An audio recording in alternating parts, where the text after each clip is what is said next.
You ever seen somebody build muscle and transform their body so fast you thought, how the hell are they doing that? And yeah, maybe it's steroids, or it's these 10 simple hacks I'm about to share with you. And these are hacks that make muscle building feel so fast and easy, it should be illegal. And a quick heads up, when I say fast, I don't mean you're gonna build 20 pounds of muscle in 4 weeks. I mean fast momentum. Because these hacks are gonna cut out the fluff, remove all the guesswork, and get you growing bigger, more defined, stronger muscles without wasting years in the gym like I did. So let's dive into hack number 1. Hack number 1, top set and back off set. Most people in their workouts either lift too light, and they're never gonna build muscle that way, or they're lifting too heavy, and eventually they're just gonna burn out or injure themselves. And this was me. I was the guy who I would always do 12, 15, 20 reps for every exercise, and then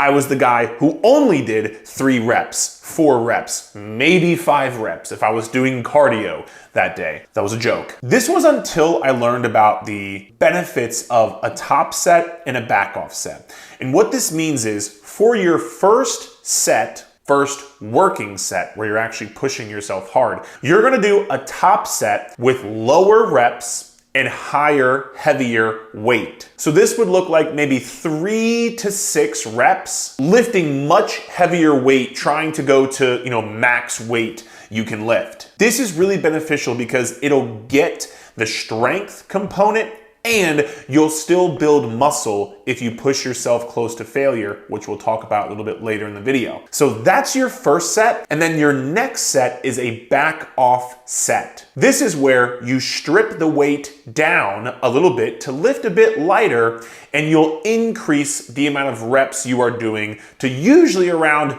8 to 15 reps. And this way you get the best of both worlds. You'll get the heavy strength-based work where you're lifting heavier, and then you'll get some of the lighter-based work to get a little bit more of the pump. The only thing I would say is with this back off set, don't just go lighter and not push yourself. You should still be lifting heavy for 8 to 15 reps, and you should still be pushing yourself with whatever weight you choose for that 8 to 15 reps. Because to build muscle, you're gonna have to lift close to failure, which is our next hack. Hack number 2, train close to failure. Most people stop their sets way too early to ever actually get to the point of your body building muscle. If you get done a set and you think to yourself, maybe I could have done 5, 6, 7 more reps if I really tried to push myself, then your body never even got to the point of building muscle for that set. I don't want to say it was a waste of a set, but if you're trying to build muscle, it was kind of a waste of a set. If you were trying to maintain your muscle, you would have done great. But to actually build muscle, you need to give your body a reason to build that muscle. And if you're not pushing within 1 to 3 reps shy of true failure, where you're doing a bicep curl and you can't get the weight back up, that is the extent that you should be pushing yourself to build muscle. And a couple of key notes so you can know if you're actually doing that. Number 1, like I said, when you get to the last 1 to 3 reps of a set, the speed at which you do the reps should slow down. Not because you're trying to go slower, you're trying to go as fast as you can. You just can't move it that fast because you're getting close to failure. And number 2, when you get done the set, you should think, I maybe could have done 1 or 2 or 3 more reps if I was lucky. Those 2 things aren't happening, then you need to lift heavier weight. But even if you're lifting close to failure, there's something else that needs to happen for you to build muscle, and that's our next hack. Hack number 3, progressive overload made simple. Most people lift the same weight for the same reps for months and wonder why they never see their body change. Or some people don't even track their weights and how much weight they lift and how many reps they do. And I know you think, I'm gonna go into my workout and I'm gonna remember what I did last week. Trust me, with all the shit you have going on in your life, you are not going to remember what you did last week. And even if you do, it's only going to be partial. You build muscle by increasingly adding stress and giving your body a reason to adapt. Adapt equals build muscle. So if you're just lifting kind of the same weight for the same reps, there's not going to be a reason for your body to change. But when we talk about progressive overload, and the simple way of progressive overload is either you add more weight or you do more reps than what you did last week. Even if it's just 2.5 pounds more weight, or even if it's just 1 more rep. You do that week over week, month over month. Eventually, your body is going to get to the point where it says, this person is pushing me. I'm getting stress added to my body. I need to make sure I can handle this stress. And so it builds a little bit of muscle here. It builds a little bit of muscle there. And slowly over time, you start to add 2 pounds, 3 pounds, 5 pounds, 10 pounds of muscle over months and years. And that's how you really change your physique. And this can happen in 2, 3, 6 months if you are intentional about this progressive overload. But if you're just going to the gym and like kind of pushing yourself and doing the kind of the same more or less weights, you won't see this. Also because when you go into the gym, maybe one day you feel great and one day you feel not so great. One day you're tired, one day you got great sleep. If you're just going by, I feel like I pushed myself hard, that's not good enough. You have to make sure the data and the numbers show you're lifting heavier weight or doing more reps over time. And to go along with pushing yourself and lifting heavier, if you're not properly recovering, then you're not going to be able to build muscle. And that's what we're going to talk about in the next hack. Hack number 4, protein timing for muscle growth. Most people, even if you are trying to be more mindful of eating more protein, you've probably heard it a million times, are vastly under eating the amount of protein they should be having to substantially build muscle and change their physique. And not only are they under eating the amount of protein per day, but they're not taking advantage of their muscle protein synthesis and when they're eating their protein throughout the day. And really quickly, if you need to know how many calories and how much protein you should be eating per day for your body weight and your goals, there's going to be a free calorie and macro calculator in the description of this video. Just fill out your information. It'll send the information right over to you. But once you have how many grams of protein you should be eating per day, you also want to try to eat protein roughly every 2 to 5 hours. And the reason for this is it maximizes something called your muscle protein synthesis. This is just the very simple term for how your body actually builds muscle, the process of your body building muscle. And so if you can consistently have muscle protein synthesis going on, you're going to be able to consistently be telling your body, hey, let's build muscle. Let's recover from that workout, which not only will help you with muscle building right now when you're doing it, but if you recover faster, you're going to go into your next workout more recovered, less fatigued, less exhausted, which means you'll be able to push yourself heavier with heavier weight. You'll be able to push yourself closer to failure, which will help you build more muscle, and the cycle keeps happening over and over. So make sure you hit your daily protein goal. That is the most important. But if you're really trying to optimize your muscle building, I would say at least 4 meals a day with high protein. And when I say meals, this could also mean you have breakfast, lunch, and dinner and a protein shake with a 1.5 scoops of protein. And you could even buy my protein powder flavor right here.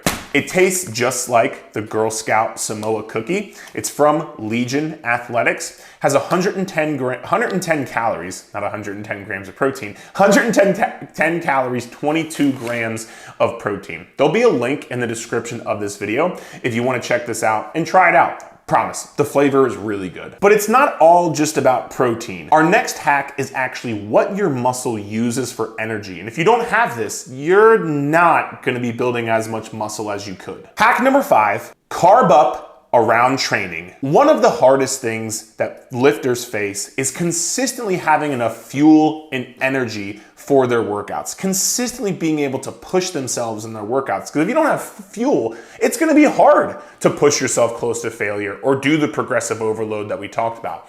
This is why carbohydrates are so important. When you eat carbohydrates like rice or pasta or even things like bread or cereal, these carbohydrates get stored as muscle glycogen. Just think of muscle glycogen as energy for your muscles. And so when it stores it in your muscles, your body says, okay, I'll use this at some point. If you're lifting weights, your body is going to be able to store that muscle glycogen because it says, oh, I know exactly when I'm going to use this. I'm going to use it when the psychopath is working out, lifting heavy weights. And so you should be getting carbohydrates both before your workout and after your workout. Before your workout, typically having it 30 to 90 minutes before your workout, generally speaking, 20 to 50 grams of carbohydrates beforehand. Now, that number might go up if you're a little bit on the heavier side, but that's a good range to start with. And the same applies for after your workout, because you want the fuel before your workout to have a great workout. But then when you work out, you deplete your muscle glycogen. So when you can replenish the muscle glycogen, you start to recover quicker and you'll be more ready for your next workout. Let's say you're working out tomorrow. You're gonna go into your workout with the adequate amount of muscle glycogen versus if you don't have it, you'll probably lack in that workout tomorrow. And again, this could be things like Rice Krispies, white rice, cereal, sweet potatoes, regular potatoes, even things like fruit, bananas, berries, honey. Do not be afraid of carbohydrates if you're trying to build muscle. I promise, not only will they help your performance, but they'll help you fill out your muscles a lot as well. And honestly, I'm probably gonna get some people in the comments section of this video who haven't even watched this far, who are like, fuck this guy, he's not even built, he's not even jacked, and he shouldn't be talking about muscle building. But I will say that I'm doing pretty well, if you ask me. All right, now that we got that down, let's talk about the next hack, which is basically like a legal steroid. Illegal, not illegal. Hack 6. Legal steroid. Most people try to work out hard. You try to push yourself close to failure. You've learned about progressive overload. But even if you do all of that and you don't do this next thing, you're never gonna build muscle. And that is sleep. And I saw this firsthand. When my sleep was suffering, I was only getting 5 to 6 hours a week. I was trying to work out hard, but number one, I was exhausted and tired, so I couldn't push myself as much. I didn't have as much motivation, so it was harder to do the pushing close to failure and the progressive overload. But even if I was doing that, I noticed I really wasn't seeing my body change until I started taking priority of my sleep more, trying to stop eating 2 to 3 hours before I go to bed, stop being on my phone 30 minutes before I go to bed, do some sort of deep breathing or reading to get my nervous system calmed down. And I noticed I was not able to only increase the hours that I slept, but I increased the quality of my sleep, especially deep sleep, because that is the stage of sleep that muscle growth occurs the most. And once I started to do that, I started to notice my muscles felt more full, I looked and felt more defined, and it made a big difference in my training.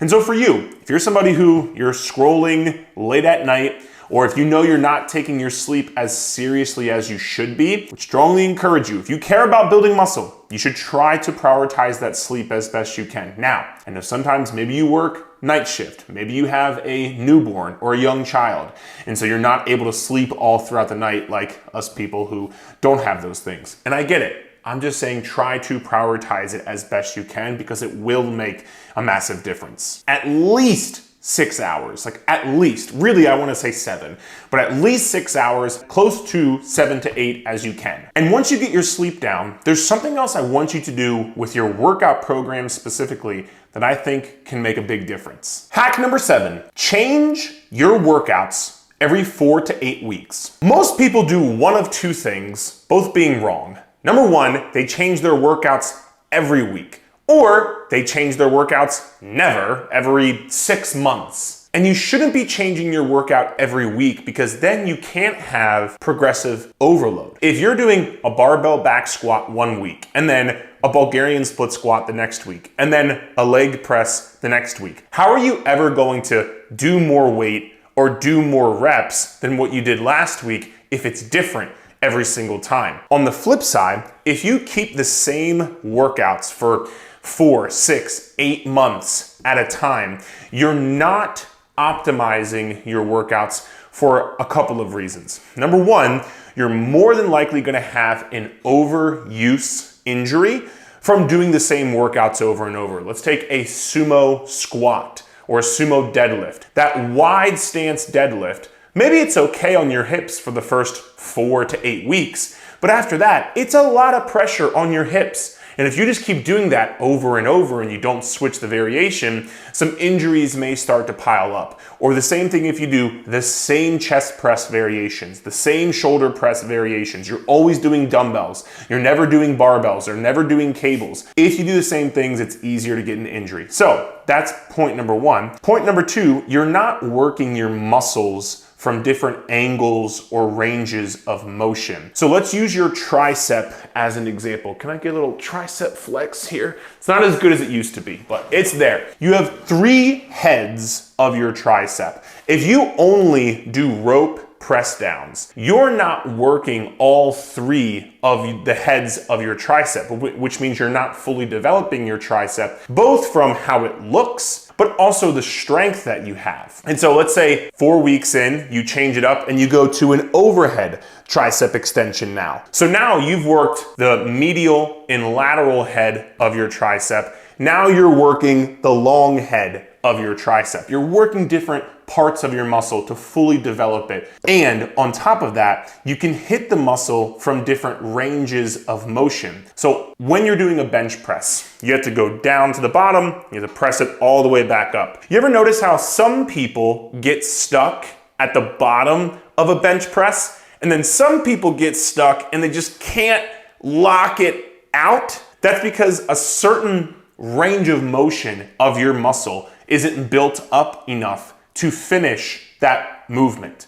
And this is where changing up your workouts every 4 to 8 weeks has been what I have found to be most beneficial, because you keep a workout long enough to have the progressive overload, but you switch it up often enough to hit your muscles from different angles, ranges of motion, and decrease your risk of injury. And if you need a workout program to try out, there's gonna be a link in the description of this video to take a peek at some of the workout programs that I offer. And now, within changing your workouts every 4 to 8 weeks, there's something else that's a little hack that can allow you to build substantially more muscle. Hack number 8, lengthened partials or finishers. In the pursuit of building muscle, most people ignore science and just chase the pump. Like, you want to feel your muscle pumping and burning as much as you can. And that's fine, and trust me, I like that too. But when I introduced something called lengthened partials, I really started to notice that, especially my isolation work, so things like bicep curls, shoulder raises, leg extension, leg curls, I noticed a lot of muscle growth. And so what is a lengthened partial?